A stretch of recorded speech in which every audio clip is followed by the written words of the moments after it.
একটা রাইস কুকারের সমস্যা নিয়ে চলে আসলাম। আপনাদের ভাত হতে হতেই শুধু এই সুইচটা উঠে যায়। উঠে যায় কার কারণে? এই যে ভোগের যে ম্যাগনেট আছে, ম্যাগনেটটা কারণে উঠে যায়। এই ম্যাগনেটগুলো আপনারা চেঞ্জ করে নিতে পারবেন। দেখেন, আমরা একটা বাজার থেকে নতুন ম্যাগনেট কিনেছি, এটা কিনে আমরা এখন এটা লাগিয়ে দেবো। এটা মাঝখান থেকে খুলবেন, এটা মাঝখানে এটা খুলবেন, এটা খুললি আপনার এটা বেড়ে যাবে। প্লাসটা দেখি, এটা আমি কী করে এটা খুলি আপনারা এটা ভিডিওর মাধ্যমে দেখবেন।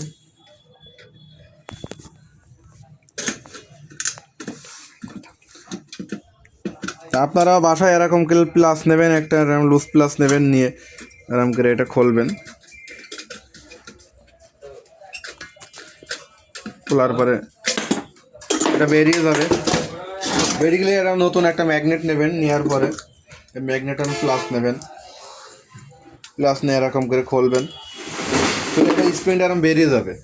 দিয়ে এটা এরকম করে ঢুকিয়ে দেবেন। যে রাইস কুকারটা আবার উল্টাবেন, উল্টে এরকম করে লুজ প্লাস দিয়ে আবার কোনাগুলো ঠিক করে দেবেন, যেন স্প্রিংটা না চলে যায় ভিতরে। তো এটা আমাদের লাগানো হয়ে গেছে, দেখছেন। দিয়ে আর বাকি যে অংশটা এটা এই মাঝখানে ঢুকিয়ে দেবেন, দিয়ে লুজ প্লাস দিয়ে এটা টাইট করে দেবেন। কমপ্লিট হয়ে গেছে আমার কাজটা। তা আমার এই ভিডিও ভালো লাগে লাইক সাবস্ক্রাইব করে রাখবেন।